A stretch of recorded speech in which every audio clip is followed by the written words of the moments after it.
This is Distant Replay, the podcast that goes back in time to relive all the greatest events that we witnessed in sports. From upsets, to championships, to cultural moments, we discuss it all. Coming up on today's episode. Larry Johnson brings the ball up. Looks like he wants to go all the way with it. He's outside now, stopping his dribble. Laettner on him. Hunt will have to do something. Ring! Off the back of the ball.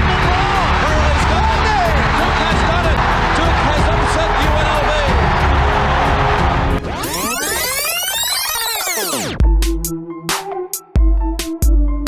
Well, you know, we're in a time right now where we should be watching the Final Four, but we're not getting prepared for it now because of the coronavirus and the shutdown, and nobody's watching sports. So that's why we're here for you on Distant Replay, to go back, watch these games, talk about them. It's kind of funny, Mike, because you know a lot of people are doing what we're doing now on this podcast. People are going back and appreciating old games because that's all that's on right now. Yeah, it's pretty awesome, right? I mean, you know, you watch CBS this weekend and they were showing all the old games. It was pretty cool. And like you said, there's really no other option right now. Well, one of the games they showed, I believe, on CBS over this past weekend when we recorded this was the 1991 Final Four matchup between UNLV and Duke. And that is the focus of tonight's episode of Distant Replay. We're going to go back and break that game down. A hell of a basketball game, a great college basketball game, and it makes you long for those days of the 90s when guys were around for a long time and stayed with the program for a while because the quality was so much better. And we're going to talk about all that tonight. Plenty to discuss in this game. We're going to talk a scene set, what led into this game, why it was so important, besides the obvious Final Four. We're going to talk about the game itself, some big plays, big turning points in this game. Plus, stick around to the end, post-game conversation, including what-if scenarios, how's this game different on social media, plus much, much more. And let me remind you before we get into this show, DistantReplayPodcast.com is where you can find us, every episode show notes, including a link to watch this game. So if you want to go back and watch it, I'll post a YouTube link there, plus some pictures. Got a couple graphics that I took pictures of that I'm going to upload and share as well, plus a link to a story I'm going to talk about in a little bit. It's all right there. Plus, on Twitter, you can follow us at Distant Podcast, and you can email us as well, distantpodcast@gmail.com. If you have any thoughts on the show, any games you want us to watch and talk about, it's all right there as well. Plus on YouTube, all of our games will be archived on YouTube as well. So if you missed one, you can listen to it there as well if that's your preferred platform. So co-host is Mike Noto. I am Ben George, and we are going to get into this game right now, Mike. 1991 Final Four. Setting the stage for this game, first off, this game, March 30th, 1991, played inside the Hoosier Dome. The no longer around Hoosier Dome in Indianapolis. Where were you when this happened? And what did you remember about this matchup before we went back and watched it? Let's see, 1991, a young Mike Noto would have been, what is this, usually like was this the late game on Saturday? Probably like a Saturday night, 8:30 Eastern. I was in my room with my little, 12, 15-inch TV watching this by myself, probably.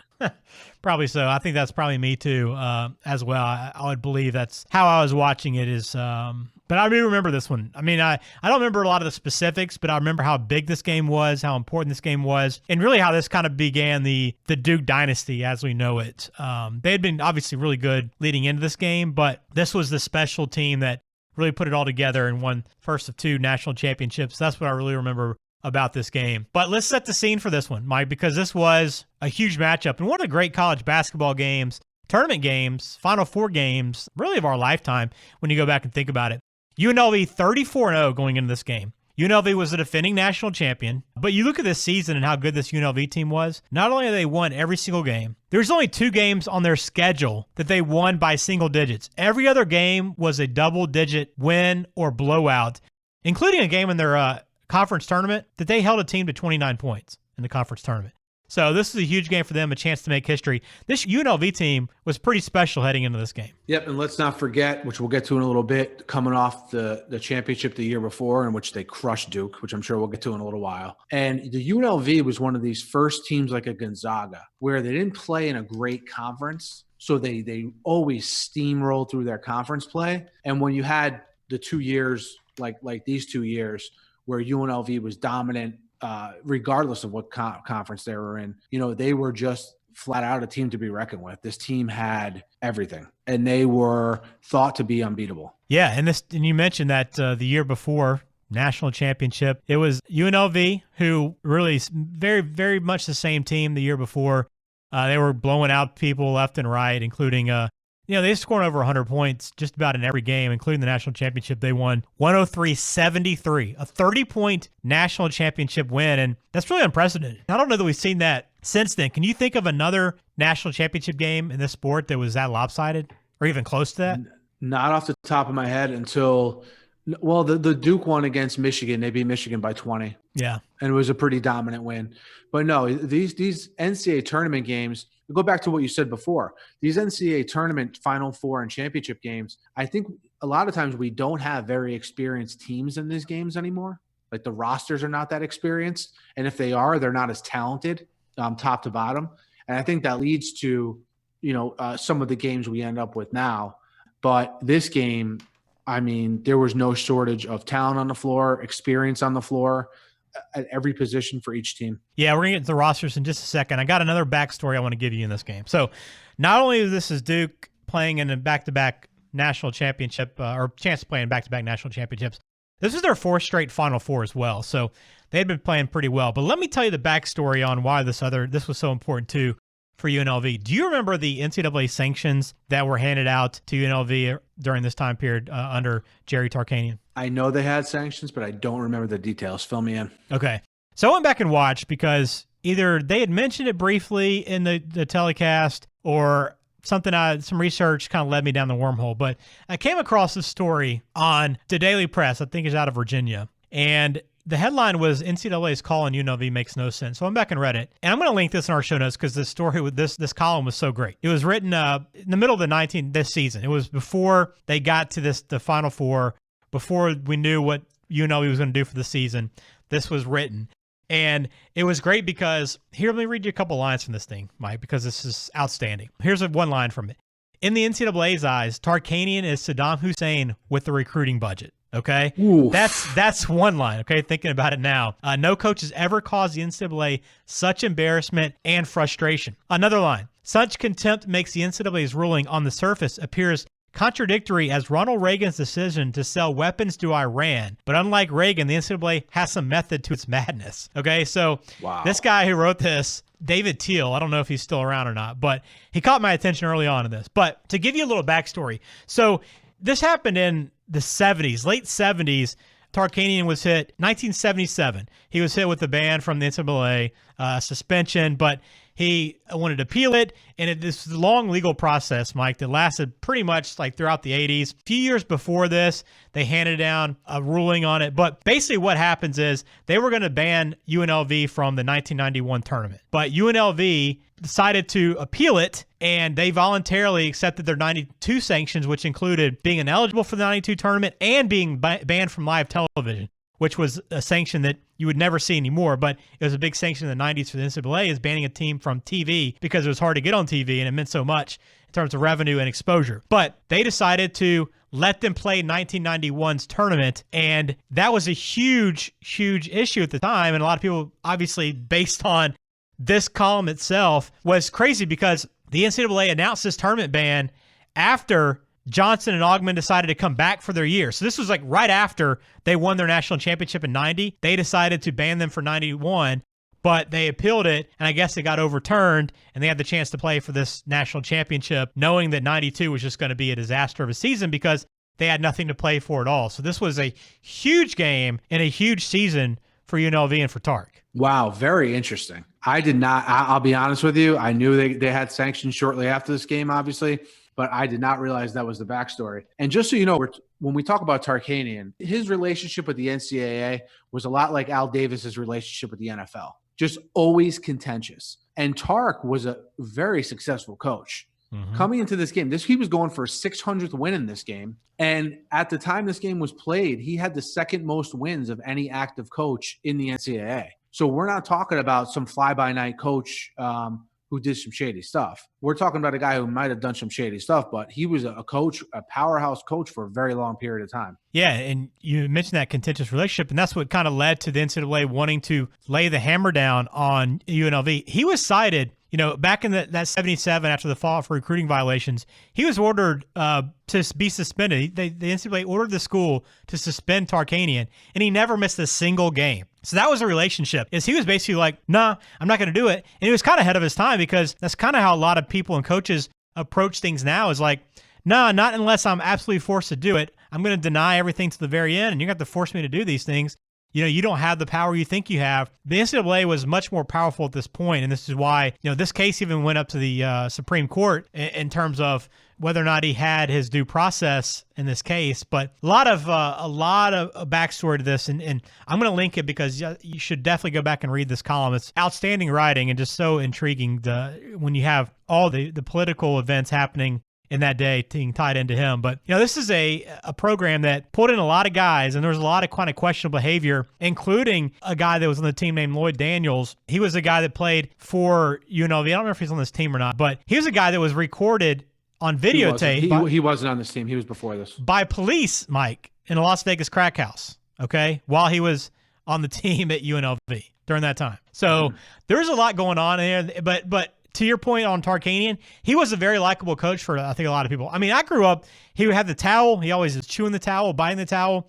And he was a very likable guy. And I think it was mainly because he was just kind of it seemed like such an innocent guy on the sidelines and kind of a happy-go-lucky type of guy, it seemed like. Kind of a bad boy of basketball in terms of the NCAA was concerned. Yeah, look, and I've seen a couple documentaries on UNLV, and Tarkanian is obviously a very big part of those documentaries. And he seemed like a guy who his players loved him, his players' families loved him, and the scene in Vegas loved him, all the celebrities, and also the everyday people in Vegas loved him as well. He's one of those guys. If he's your coach, you love him. If he's not, you probably don't. Probably a lot like Calipari is these days. Yeah, no doubt. So that was the backstory getting into this game. So kind of a lengthy backstory, but needed to be told for this one. And you mentioned rosters. So going through these two rosters, this was pretty incredible teams on both sides. You start with UNLV, Larry Johnson, Stacy Augmon, Greg Anthony. Those were the three big stars. And Anderson Hunt was awesome. This team was kind of ahead of its time. It's kind of like I like to compare them to like the Fab Five a little bit in terms of kind of how they changed basketball. Just so athletic, up and down the court, could shoot, could do everything. One way they were not like the Fab Five is the average age of their player was 22 and a half years old. I don't know if you caught on that. Yes. 22 and a half. Their average player was 22 and a half years old, and they had 3 fifth-year seniors. That shocked me when I read that. I can't believe that. And obviously, like you said, led by Larry Johnson, Stacy Augmon, Greg Anthony, Anderson Hunt, who won the most outstanding player of the tournament the year prior. Just a team that, decimated you in so many ways. And again, they had the athleticism, they had the poise, and they had the experience. Very rarely in this day and age in the NCAA do you get all three of those. And we actually had two teams that had it in this game. Yeah, that age is a point I was going to make too, and they flashed up a graphic on the Final Four teams. UNLV was the oldest of the Final Four teams. 22 and a half years of age was their average. Duke was 19.4, which 19.4 is about what most teams are averaging now. At the time, though, very young. I mean, Kansas was 21.8, and UNC, who was also in the Final Four, was 21.5. So three of the teams average over 21 years old, which is going to be rare, unless you're talking about a mid-major or, a smaller Power 5 team that doesn't have a loaded roster. You're never going to see that, and that was the case in this one. I thought that's what have made it so interesting in this game. And to your point, that's really a big part of the story. But those were the big players. Larry Johnson, he averaged 22.7 points. He averaged a double-double this season. Augmon averaged 16.5. Anderson Hunt averaged 17. Greg Anthony, 11.6. Those are your four big power players for this roster. On the other side for Duke, another good roster led by, of course, Christian Laettner, who we all remember, Bobby Hurley, and then Grant Hill was the up-and-comer, the true freshman on this team that really was the boost to this roster that let them get over the hump and beat this UNLV team. Yeah, and you have this, this Duke team led by Laettner, who was one of the best college players I know I've ever seen. And again, like you said, an experienced Duke team, but a young Duke team, and a team that I think I couldn't put it any better than you just did. I think Grant Hill gave him that extra athletic, versatile piece that allowed them to compete better against UNLV. Because although Grant Hill was a freshman, he didn't look intimidated 1 second in this game. He was a very mature player for a freshman. And that's something you don't really realize in the moment and how big of a difference it makes. And at the time, having true freshmen was rare to have that kind of impact. I mean, now that's all we see is which team has the best freshman class. That's how we kind of preseason rank somebody and rate them. But for this team, and they made a point, this is the third straight year that Coach K had a superstar freshman. It was Laettner, then Hurley, and now Grant Hill. But this roster had 5 future NBA players: Laettner, Hurley, Grant Hill, Brian Davis, and Antonio Lang, another very good post player for this team, while UNLV had 5 future NBA players: Johnson, Augmon, Anthony, then also Everett Gray and Elmore Spencer. Surprisingly, Anderson Hunt didn't play in the NBA. I didn't realize that. I didn't realize that either. I only know because I looked it up like you did. But yeah, I didn't realize that either. He was a very, very good shooter and just a very good player overall. And, one thing to remember about these rosters before we get into the game, what was unique about this was Duke takes it on the chin the year before and loses by 30 points. You have virtually, besides Grant Hill, every contributor from that Duke team back the next year. And you have all the UNLV players from the year before back the next year. That is something that we don't see these days. And I think a big part of this was Duke sitting around all year being told how they were not in UNLV's class and them really just preparing for 12 months for this one moment. And I think that's the kind of buildup just due to the way these rosters are built, like we mentioned before, that you really don't see anymore. Starting lineups for this game: Hunt, Johnson, Augmon, Anthony, and Ackles for UNLV. Really not much of a bench presence for this team. Gray played a little bit, but it was really the starting 5 for them. That was the story. For Duke, Laettner, Hurley, Grant Hill, Thomas Hill, and a guy that I would never have named in a million years, Greg Kubek. This guy's name was completely lost on me when they brought him out in the starting lineups. He played 4, and they mentioned he was the first guy, or yeah. I don't know if he the Fun first guy to play in 4 Final Fours. And I find that so hard to believe, and it was definitely what they talked about. It's listed in his Wikipedia profile. He has one, believe it or not. First player to play in 4 Final Fours, and I don't know how that's possible when you go back to the UCLA. UCLA played in back then. They didn't play when they were freshmen. Ah, there you go. Well, thank you, Mike. You filled me in because they went to like 12 straight Final Fours or something stupid. So yeah. So he played in 4 straight Final Fours, but I'm pretty sure the next year Laettner did as well. Yeah. I guess you're right. You know what I mean? So if he played in 4 straight Final Fours, Laettner would have had to. Huh. Okay. Good point, Mike. You're schooling me here. I appreciate that. See that? But he was first. Kubek was first. Yeah, indeed. So yeah, that was kind of the backstory in the rosters. But Kubek was a starter on this team, which I still cannot believe, but he was. So a big part of that, the success for this Duke team, was that experience, and he had it. I mean, that was a big part of this, was the experience that both these rosters had. So when this game came in this huge stage, neither one of these teams were overwhelmed by it. So let's move into the broadcast. CBS, Jim Nantz, Billy Packer. Great call. Young Jim Nantz, too. The golden age for college basketball. End of story. Early 90s? Jim Nantz, well, as far as announcing goes. Okay. Jim Nantz, Billy Packer, a young JB on the sideline, Leslie Visser on the sideline. Just a perfect announcing team. It was, indeed. Love it. CBS has been around forever, so not a surprise on the broadcast, but the crew still did it as well then as they do now. One quick note before you get into the game. The officials, I don't know how much you pay attention to officials because you're a big basketball fan, Mike, but you don't follow college basketball as much anymore as you did in the 90s and early 2000s because the way the game's changed, and you're much more of an NBA guy. But are you familiar at all with the officials? I am. Was a young Teddy Valentine in this game? TV Teddy Valentine was one of the officials in this game. He's still around. He actually didn't look really much older now than he did at this point, although this has been 30 years at this point. But yes, Teddy Valentine calling the Final Four, and just as animated then as he is to this day. But he's a guy that you see quite a bit in big games, night in and night out. It was pretty crazy to see him being a part of this officiating crew, but it speaks to how long he's been around and how he's done it at a high level for this long. But I caught that as well in this game. So let's jump into it, Mike. Overall, fun game to watch. I mean, from the jump, when Duke won the tip and basically off the tip had a play drawn up for a Grant Hill easy bucket, it was off and running from the jump.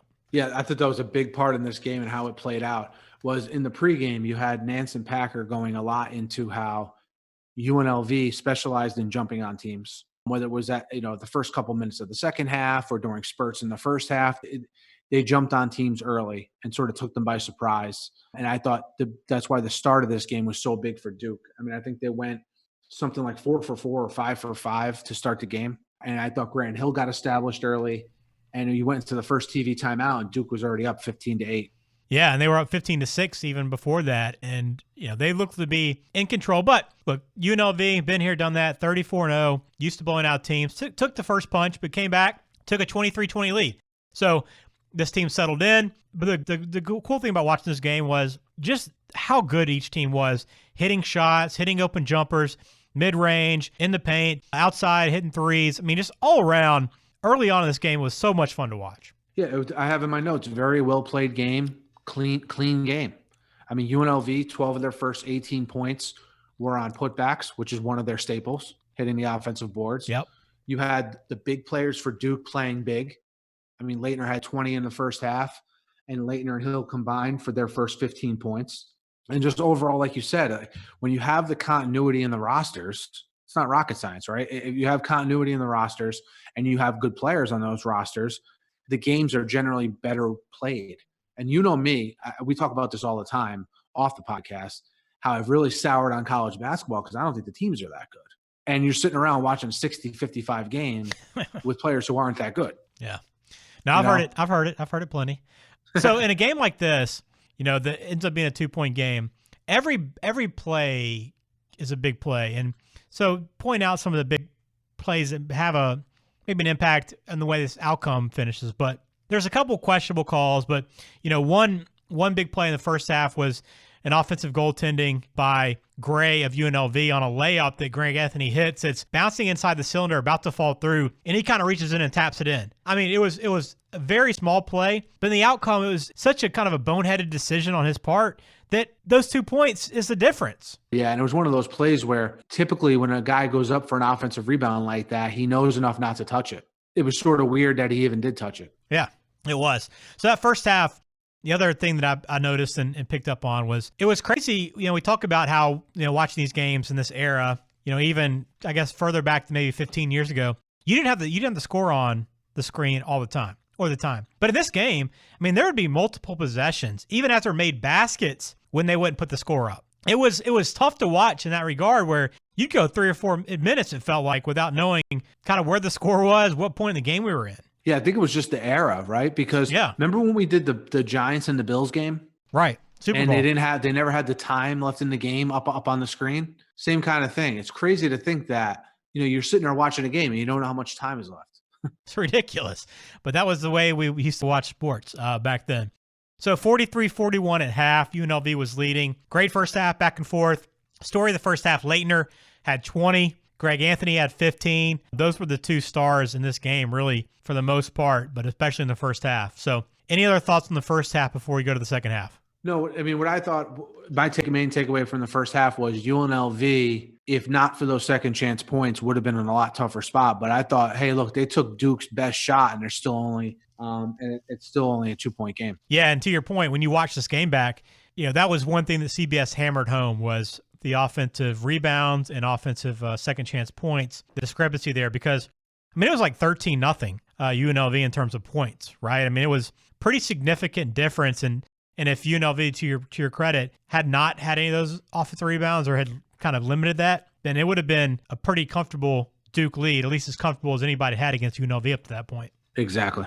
So second half, Duke gets the lead right back to start the second half, and they made a point to mention only the third time all year that UNLV had been behind in the second half. That's how dominant they were. But they were behind for a brief period early in that second half before really taking back over again. What I noticed when they came out in the second half, UNLV took a lead. But Duke, this to me was a crucial point in the game where a lot of other teams sort of would sit back and let UNLV sort of overwhelm them. Duke answered right back and became aggressive right back. And I thought overall Duke's strategy in this game was, hey, look, if we have numbers and we have an opportunity, we're going to push the ball and try to get some easy hoops. We're not going to pound the ball into the ground and try to run the shot clock down. We're going to take opportunities and we're going to stay aggressive. Kind of reminded me like in a football game when you have a big underdog, one that plays it close to the vest as opposed to one that really tries to win the game. Mm-hmm. That to me is what Duke was doing. And not every team does that in this situation. No, they were definitely confident and felt like they could compete with UNLV despite what had happened the year before.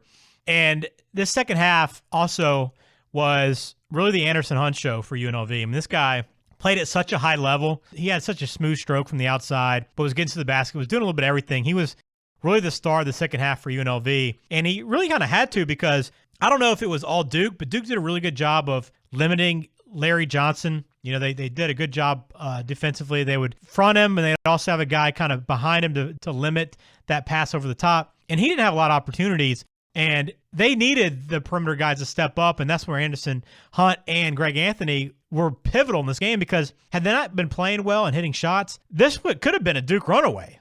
Yeah, I think what you saw defensively for Duke was, hey, look, we're willing to give up a little bit on the outside if we can neutralize Johnson, because they did a really good job. When Anthony went out of the game, when he fouled out, you even saw it even more noticeable, where the defense Duke was playing against Larry Johnson, fronting him and sort of making those guards for UNLV thread, entry passes into him. I thought was a huge part of the game. I thought they did a great job against Larry Johnson, because for those of you who don't remember, Larry Johnson was a dominant physical force in college, and he was in the pros as well for his first couple of years in the pros. To Hunt and Anthony's credit, they kept UNLV in the game. Yeah, I mean, Larry Johnson was a stud. I mean, he averaged over 22 points, over 10 rebounds for this season. Granted, the competition throughout the regular season wasn't that tough, but he was still a star on this team and eventual top 10 pick, right? So, I mean, this is a really good player. But if you watch this game, if you just watch this game in a bubble by itself, you probably don't think Larry Johnson's that big of an impact player, right? Yeah, like I said, if you watch this game in a vacuum, absolutely. But two big plays. I mean, the first was you mentioned Greg Anthony fouls out just under 4 minutes as they're going to that under 4 media timeout on a charge. I'm going to hit that in just a second. Right before that, Larry Johnson, this is maybe the first sign of maybe some frustration, some breakdown. There was a foul on Hurley that I think actually got called an intentional foul at the time, just got called a regular shooting foul on a hard block attempt where he slammed both hands down, hit the ball, or hit his arms, but it's also hit his player's head. Larry Johnson looked worse live than it actually was. Exactly. And Larry Johnson got pissed, got a technical foul, arguing with the refs about not calling it right away, which both teams hit one free throw, so it wasn't a big deal in terms of the score. But just to show you that Larry Johnson's frustration level was building up, maybe a little bit of uncertainty on the side of UNLV at that time, and that was a big point. But then the Greg Anthony foul out was a big deal too. And I've hated it for Greg Anthony because, that charge, we didn't get a replay of that charge, so I can't really tell you if that was a good call or not. But there was, of his 5 fouls, including that charge, probably 3 of them were questionable. I mean, ones that he argued with, but they also, either Nance or Packard also said, I don't know, there's a whole lot there. So for them to foul out Anthony, their best player in this game, the leader of this team, was huge, and I felt bad for him because it didn't seem like he earned those 5 fouls. Yeah, I was just you brought up a good point, because this is when he had the 5th foul, they said, oh, that's 5 for Anthony or whatever they said, and I was like, oh, wow, he does have 5 fouls, but it didn't seem, they weren't very pronounced fouls like you mentioned. And I especially felt bad for Anthony because although, like you went through before, he averaged the least amount of points throughout the whole season in the starting 5, of the big 4 they had. Yeah, his skill set was most important in my mind to their success, because they didn't really have anyone, as we saw in the last 4 or 5 minutes of the game. They didn't really have anyone to fill his shoes from a point guard standpoint. And I thought that was, I thought that charge ended up being the biggest play of the game. Figures the biggest play in a Duke victory is a charge. That's a great point. And you're exactly right. I mean, Greg Anthony was the leader of that offense and really did everything for that team. But you take him out, there was not that ball handler. And there was not a guy that was as scrappy and as tough as he was. And it made all the difference. And you wouldn't even know he was in foul trouble, to your point, because, A, they didn't really talk about it in the broadcast. But he played, I think, every minute up to that point. Maybe he sat out, he played 35 minutes in the box score. So maybe he was on the bench for a minute somewhere in that game. But otherwise, it wasn't like we were concerned about him not playing. He was out there until the bitter end, and unfortunately it came on a foul out with just under 4 minutes to play. And that really was the big difference for them, too, because he didn't even hit that layup, too, when they called that foul. So a big turn of events. So let's fast forward to the end. How about with all that said, though, Ben, right? Not to cut you off, but with all that said, they're still up 5 with less than 3 minutes to go, UNLV. Yeah. And it felt like, okay, maybe they can weather the storm, but you kind of knew that was such a big loss for them when it happened because of how well he played this game, but also, as you said, he was their only point guard, only true point guard on this team. So a big loss. But Goes back and forth. At the very end of the game, you got down to a minute. It was going that final minute. It was 1-point game. UNLV, Larry Johnson missed his 2 free throws, but because of his delayed form at the free throw line, Duke had a lane violation. He hits the 3rd free throw to tie it up. But what I thought was amazing to me, and I'd forgotten about this, but that last minute, so Duke got the ball tied up, 49 seconds left. And as soon as they get it, Packer or Nance says, yeah, so they're probably going to hold for the last shot. And I'm thinking, what do you mean? There's 49 seconds left. And I'd forgotten this is a 45-second shot clock at this time, Mike. So It changed everything in this game because a tie ball game with 49 seconds left and you can hold for the last shot? It's like unfathomable right now to think about. Unreal, right? I said the same thing. They said they're going to hold for the last shot. I'm like, last shot, there's 50 seconds left. And even more surprising for me was the fact that if Duke's going to sit on the ball from 49 seconds to 12 seconds, why not hold on to it till the very end? Why even shoot the ball with 12 seconds left? Yeah, I mean, I guess it ended up working out for them, but I guess it's one of those situations where, if you get the shot under a certain period of time, go ahead and take it. But yeah, if Laettner gets fouled, it's 2 free throws. And then this is another interesting part to me, and it kind of summarized kind of how this game finished up for UNLV. This final play they drew up with 12 seconds left was not great, number one. Put the ball in Larry Johnson's head, and again, going back to Greg Anthony, without him in the game, who do you go to? So Larry Johnson brings it up. Good, good ball handler, great free throw shooter, great shooter. But you give him the ball, he comes up the right side. He's got his man one-on-one, and plus the defender's giving him 3 or 4 feet of space there. Why does he not, A, either drive to the basket, try to draw a foul, or get a layup, get a basket in the paint, or take the 3 because he has the 3? Instead, he pulls up, looks around with 5 seconds left, gives it up to Augmon, I think, who has to force up a contested 3, 4 or 5 feet behind the three-point line. That's not even close. And the game ends kind of with a thud of disappointment after the way that game played out. Yeah, it was a terrible, for as great as the game was, that last possession was terrible. And I don't think, I'm going to bring you through a quick sequence of events that happened after Greg Anthony left the game, just to try to explain to people even more what we hit on before about Greg Anthony's fouling out being such a big part of this game, okay? Duke is down 5. Hurley hits a 3-pointer with 2:15 left, okay? UNLV gets the ball back, has a shot clock violation with 1:24 left. Again, their offense not organized at all. Duke comes back down. A 3-point play by Brian Davis puts them up 1. Then we had the Larry Johnson free throw situation that you mentioned before, where he hit the 3rd free throw to tie the game. And then their last possession is that possession you just described, which was a terrible possession. And it all goes back to the fact that they didn't have anyone to bring the ball up. And I don't think in that situation they wanted Anderson Hunt to bring it up. I think that was the biggest issue. Yeah. I think they finally got the shot that they wanted with Anderson Hunt. It was probably supposed to be Johnson or Hunt that took that shot, but it was just totally disorganized. And like you said, really put kind of a damper on what was otherwise a really well-played game. I was just disappointed overall because Larry Johnson didn't have a very good game in this one at all. I mean, credit Duke, their defense in this game. I mean, you have to do that, but Larry Johnson finished with 13 points. He had 13 rebounds, sure, but just 13 points. Just not the fact that he didn't want to take over in that spot, I think was disappointing to me, that he didn't want to be that guy at the end when basically the ball was in his court and he didn't want to take it as a junior. What's a common theme in these games that we do across the board is we remember UNLV, let's say, for Larry Johnson, okay? That's what you think of. When you think of this team, that's the player you think of. You ever notice a lot of times we go back to watch these games and the heroes or I should say, in this case, the GOATs of these games and the players that don't meet expectations are the players that you associate with these teams, but you don't necessarily remember these types of performances that they had in these big games? It seems to be a common theme where you're underwhelmed by the really good players.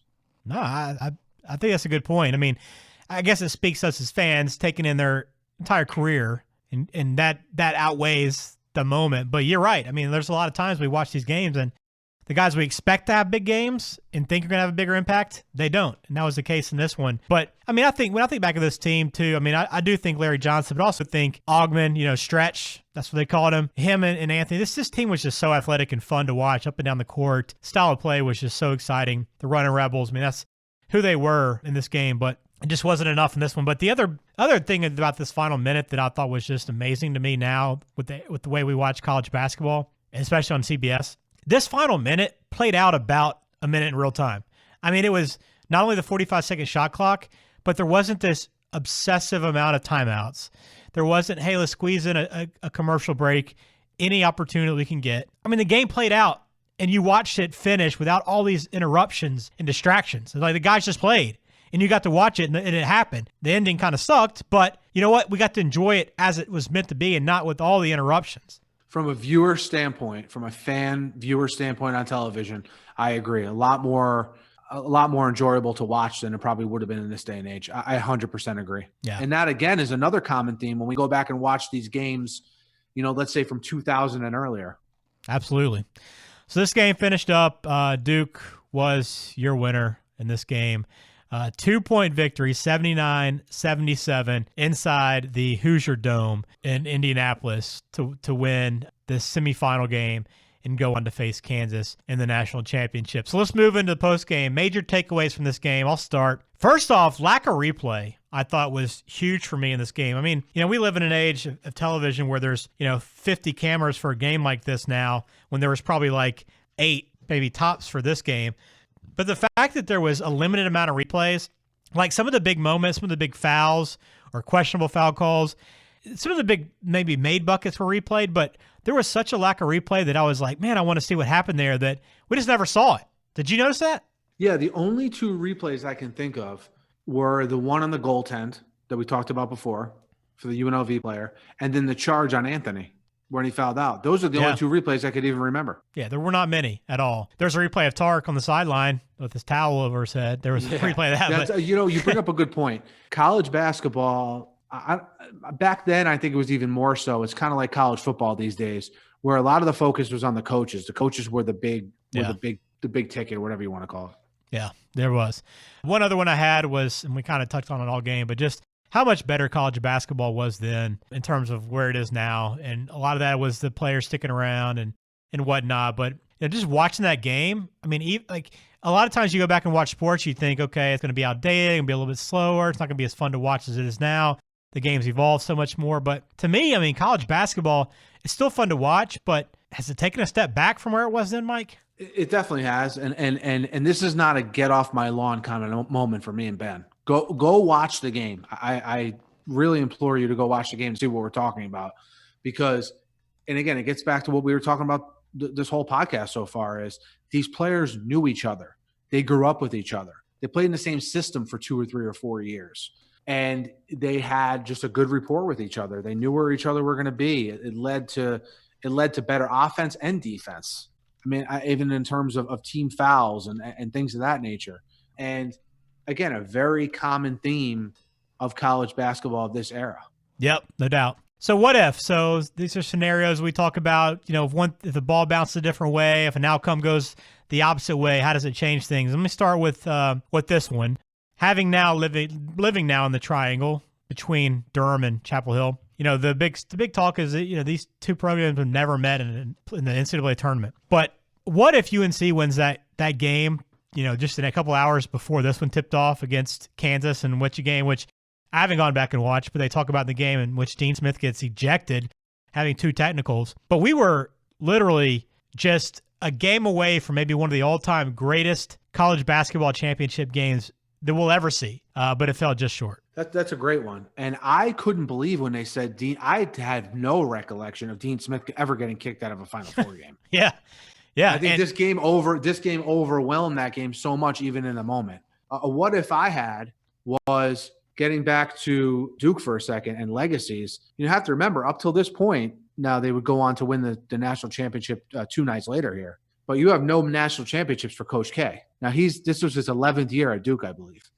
Correct? Sounds about right.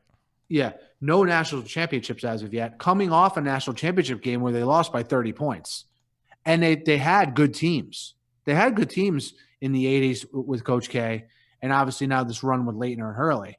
So, what if Duke doesn't win this game, and now they're coming into the next season, Laettner's senior season, without having won one? I think, the pressure mounts on them, but, that's a great what if, because, a lot of demons were exercised by this win for Duke. Yeah, because at that point, if they lose that game, it would have been 5 Final Four appearances without a national championship, including 2 runner-up finishes.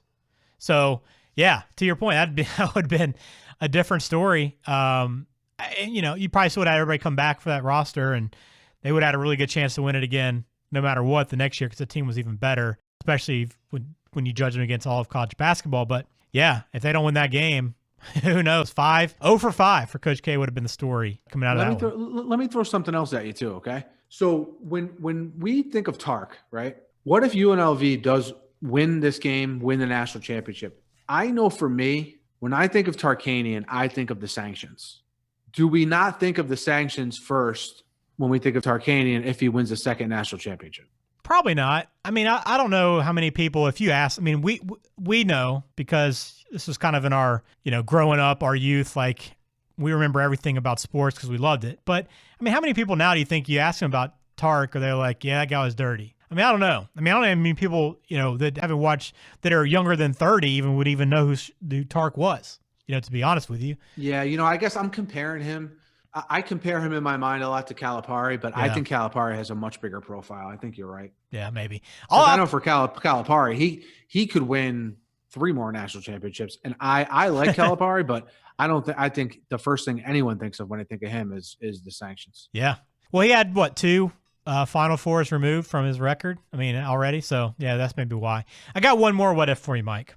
And this is not a what if as in what if something changed, but what if this actually happened? Going back to the NCAA's sanctions with UNLV and having to let them play in the 91 NCAA tournament, chance to win a national championship. What if they were so concerned about having like the egg on their face and so worried about how it would look if UNLV won that championship with everything happening around it, and that it would have maybe been dirty in some way, or maybe lessen the profile of the championship because of who would have won it? What if there was some kind of conspiracy right there in Indianapolis, in their backyard, where the NCAA offices are? I mean, look, you can ask anybody now, anybody will tell you Duke gets all the calls in basketball to this day. So, if you saw a few calls in this game go the way of Duke, it's not that surprising to you. But what if the NCAA had a little bit of a hand in this outcome? Ooh. Am I crazy in that conspiracy theory? Tinfoil hat Ben, I love it. Am I crazy? Is that far out there in left field? I mean, this is what I'll say. First of all, the Hoosier Dome is an iconic NCAA tournament site for a game. True. Okay? Second, you're crazy. Okay, fair enough. I don't think that's giving Duke enough credit. No, I mean, that's not to take away anything from Duke. It's just there were so many. If you look back at the question of calls, but I don't want to. But this is what I will say. I am always up for a good conspiracy theory. So please don't let you not bring up the next one you have on this podcast. Okay. I'm just saying, you go back and watch the game, there's a lot more calls that you're like, why did they call that against UNLV? Or how'd they miss that call on Duke? Than vice versa. And it's just officiating, sure, but I don't know. It came to my mind when I was watching back through this and I read that story. Now, hey, to contribute to your theory, we talked about those Greg Anthony foul calls. Exactly. Maybe they weren't really on the level. I'm telling you. Anyway, let's move on. How these teams would go on to do. I mean, obviously Duke, this was the start of their dynasty. I mean, they were already really good, but this took them to the next level. They won the championship in 92. On the flip side for UNLV, I mean, this was the big fallout. As we mentioned, UNLV, they would go on sanctions the next year. And I've forgotten this, Mike, but with no postseason and no TV the following year, did you remember that UNLV went 26-2 in 1992? 1992 would have been who was even still there at that point? That was before Isaiah Ryder, right? But no, it was Isaiah Ryder. He was on the team.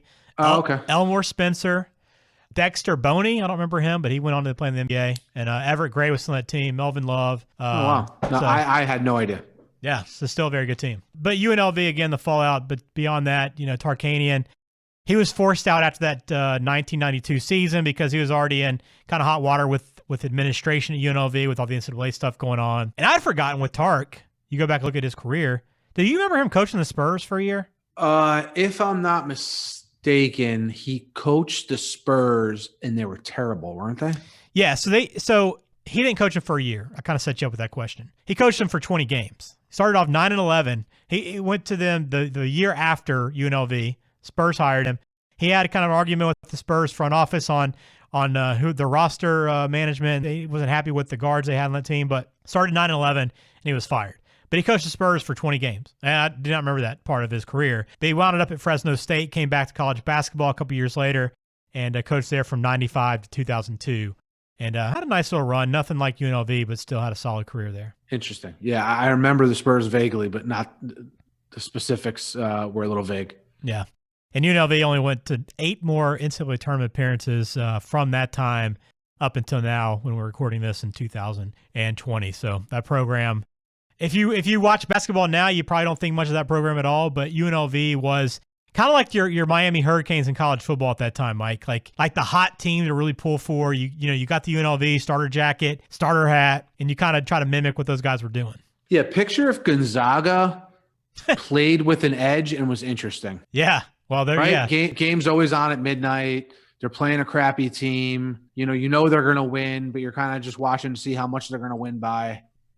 Gonzaga with an edge, right? Yeah. Players would go on to be where the players ended up. We talk about it a little bit with the guys going off to the NBA and some of their careers. But a question for you, Mike, as being an NBA guy, who had the best NBA career from both rosters in this game?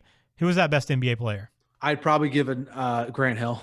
Yeah, probably have to be right. I mean, Larry Johnson. Grant Hill, Larry Johnson, and Greg Anthony. You throw him in the mix, and Greg Anthony and Augmon were really the only ones who really had a pro career of any note. I mean, Laettner lasted a while in the NBA, but never lived up to expectations. I'd probably say Augmon a little bit better than Greg Anthony. Okay, I'm surprised you say that. I remember Greg Anthony was just on teams that you watched more. Greg Anthony was on the Knicks. But Augmon was a pretty steady player. Gotcha. What if social media was around, Mike? If social media was around, they would have loved Tarkanian and his towel.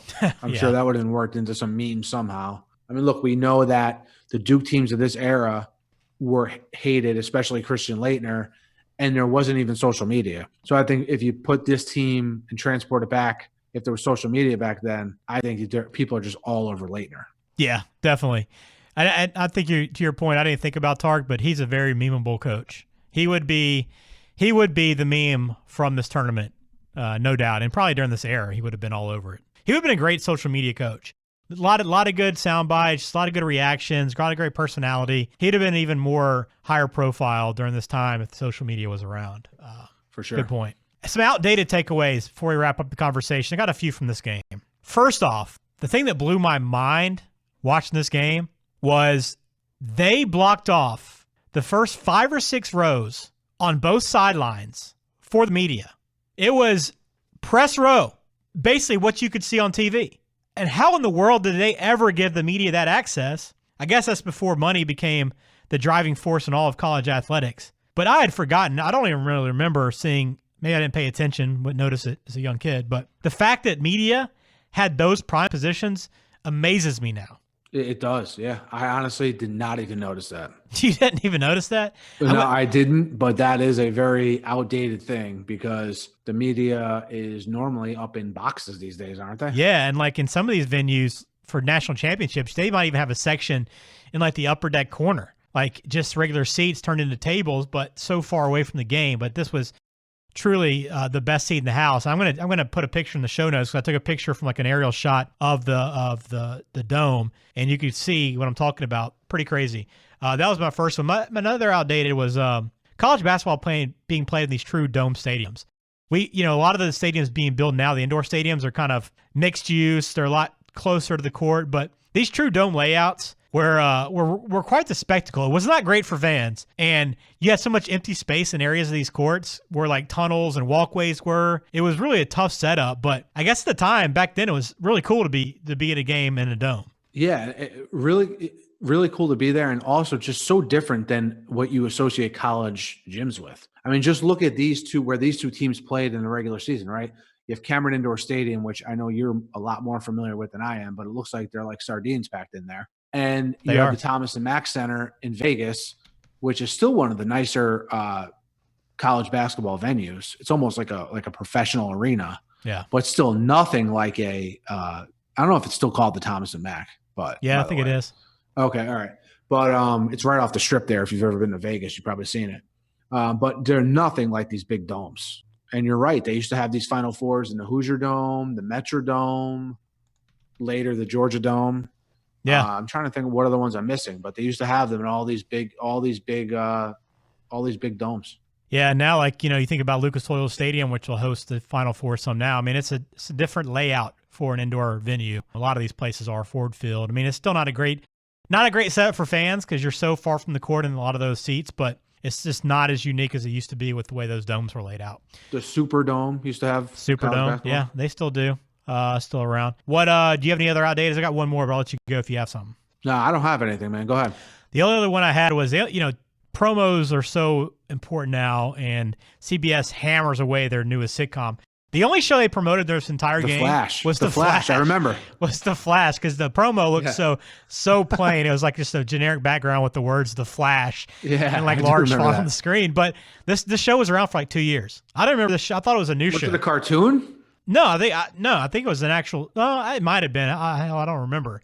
All right, let's play this game. What was The Flash about? Go.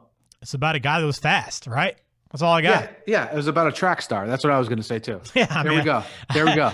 I know why it didn't last now. Who would watch a show about a track star? It actually came back. I don't know if it's still on, but it's definitely been on at some point in the last 5 years or so. I don't know. There but you go.